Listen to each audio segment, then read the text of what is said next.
Բարև ձեզ, օր լրատվական ծրագիրը սկսում է աշխատանքը հանրայինի ուղիղ եթերում։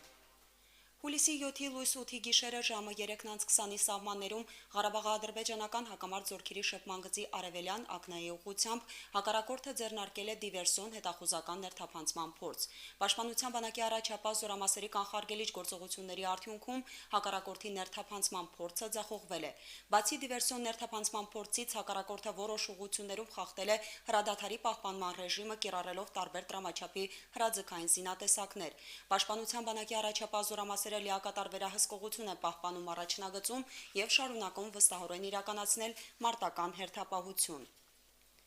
Նախագահ Բակո Սահակյանն այսօր ընդունել է համահայկական խաղերի համաշխարհային կոմիտեի նախագահ Իշխան Զաքարյանին, Հայաստանի Հանրապետության սպորտի եւ երիտասարդության հարցերի նախարար Գաբրիել Ղազարյանին եւ երկու կառույցների մի խումբ ներկայացուցիչների։ Նախագահ աշխատակազմի տեղեկատվության գլխավոր վարչության փոխանցմամբ քննարկվել են 2019 թվականին Արցախում տեղի ունենալիք համահայկական 7-րդ ամառային խաղերի կազմակերպմանն առնչվող հարցեր։ Նախագահ Սահակյանը կարևորել է համահայկական խաղերի անցկացումն Արցախում մարզամշակութային կյանքի զարգացման եւ Հայաստան-Արցախ-Սփյուռք եռամիասնության ամրապնդման տեսանկյուններից, ընդգծելով, որ կարվի հնարավորը խաղերը ամենաբարձր մակարդակով կազմակերպելու ուղղությամբ։ Հանդիպմանը ներկայ են ազգային ժողովի նախագահ Աշոտ Ղուլյանը, վարչապետ Արայք Հարությունյանը, պաշտոնատար այլ անձինք։ Համոզված եմ, որ ոչ միայն ամառային 7-րդ խաղերը, այլ 7-րդ խաղերի ավարտից հետո նաև 8-րդ խաղերն էլ ենք որոշելու անցկացնենք Արցախում եւ դրա համար մենք 7-րդ խաղերի ժամանակ ունենանք բոլոր անհրաժեշտ պայմանները, հատկապես մարզաբազաների հետ կապված, որովհետեւ այսօր մեր մարզաձևերի թիվը 17-ն է, իսկ սա նշանակում է, որ այս ընթացքում մենք առնվազն 8-10 լավ մարզաբազա պիտի կարողանանք պատրաստել Ստեփանակերտում, Շուշիում, Մարտակերտում, Հադրութում եւ Մարտունիում։ Պետք է փաստենք, որ շատ պատմական որոշում էր անցկացնելու համառային համայնքական խաղերը հաջորդ Արցախում եւ ոչ միայն Ստեփանակերտում, այլ Արցախում տարբեր շրջաններում, տարբեր քաղաքներում։ Միանշանակ պայմանները կան, բայց նաեւ շատ աշխատանք կա անելու։ Չեմ կարող ասել, որ մենք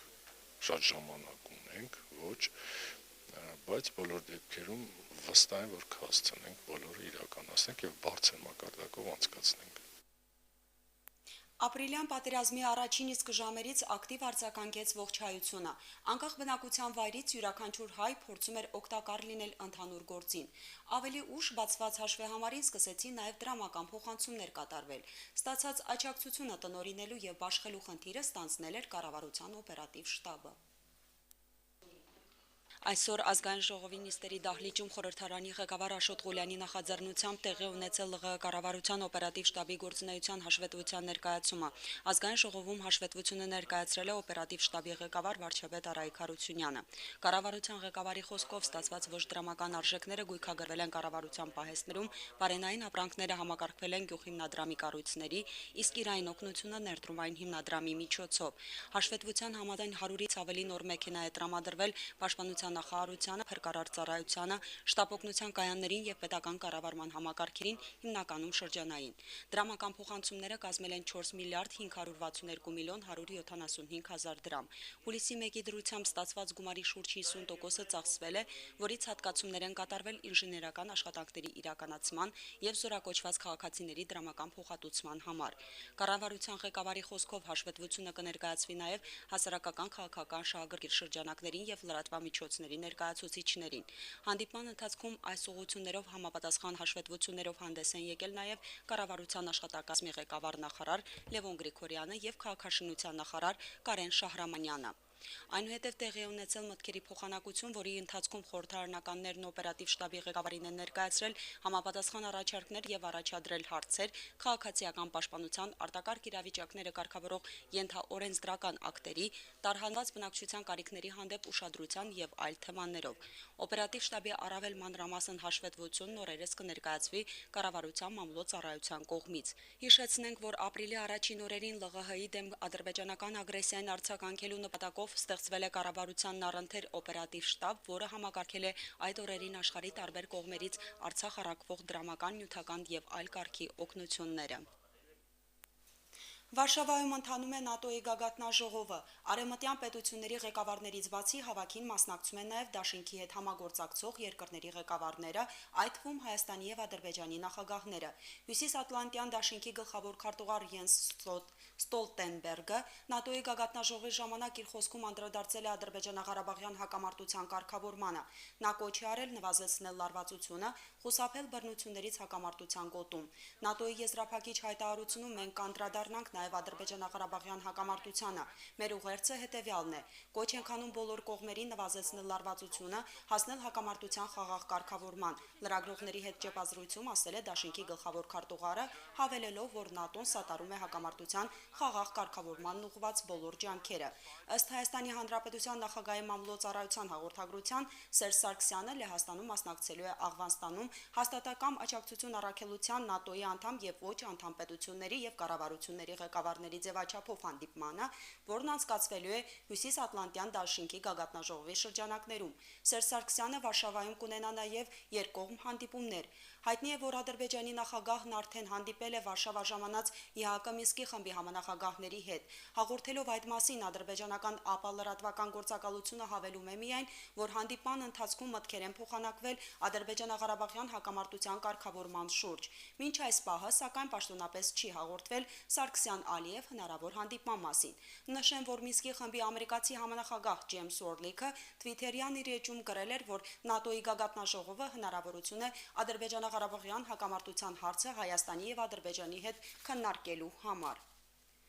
ԱՄՆ Սենատը հավանություն է տվել Հայաստանի Հանրապետությանը եւ մեր տարածաշրջանին ֆինանսական օգնություն ցուցաբերելու առաջարկին։ Այդ մասին տեղեկացնում են Ամերիկայի հայկական համագումարից։ Կայացված որոշման համաձայն ԱՄՆ Սենատը համաձայնվել էր 24 միլիոն 112 հազար ԱՄՆ դոլարի օգնություն ցուցաբերել Հայաստանի Հանրապետությանը եւ 10 միլիոն 936 հազար ԱՄՆ դոլարի Ադրբեջանին։ Նշվում է, որ այդ գումարները չպետք է ծախսվեն ռազմական նպատակներով։ Նախատեսվում է մեկական միլիոն դոլար տրամադրել երկու երկրների արտաքին ռազմական ֆինանսավորման եւ եւս մեկական 600 հազար դոլար երկու երկրների միջազգային ռազմական կրթության վերապատրաստման համար։ Որոշումը կայացնելիս հաշվի առնվել, որ Հայաստանը մեկ շնչին բաժին հասնող ամենաշատ փախստականներ ընդունած եվրոպական երրորդ երկիրն է։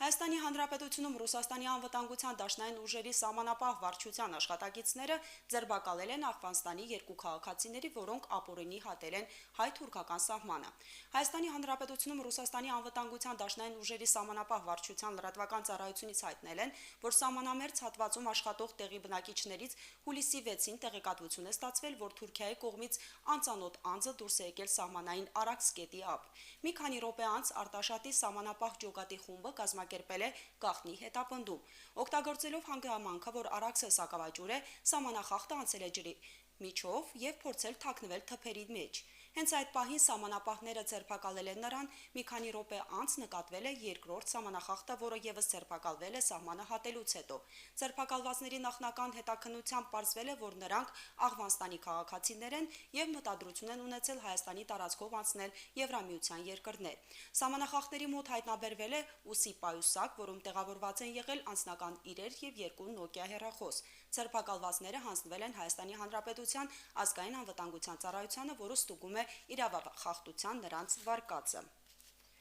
Հայաստանի արտակարգ իրավիճակների նախարարությունը տեղեկացնում է, որ Վերին Լարսի անցակետը այսօր եւս ժամանակավորապես բացվել է ժամը 5:30-ից մինչև 20-ը։ Երեկոյան ժամերին անվտանգության նկատառումներով այն կրկին կփակվի։ Նշվում է, որ ավտոճանապարհը բաց է բոլոր տեսակի ավտոմեքենաների համար հետևյալ կանոնների պահպանման դեպքում։ Միաժամանակ երկու կողմերից հանդիպակաց երթևեկությունը արգելվում է, երթևեկությունը պետք է իրականացվի առանց կանգառների, ինտենսիվ տեղումների դեպքում արգելել տրանսպորտային միջոցների երթևեկությունը։ Երթևեկությունը նշված կարգով իրականացում է Պարեկային ոստիկանության անմիջական վերահսկման եւ կոորդինացման ներքո։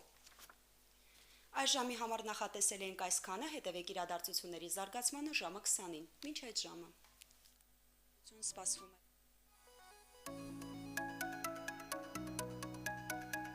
Եղանակի տեսության հովանավորն է SBS ընկերությունը։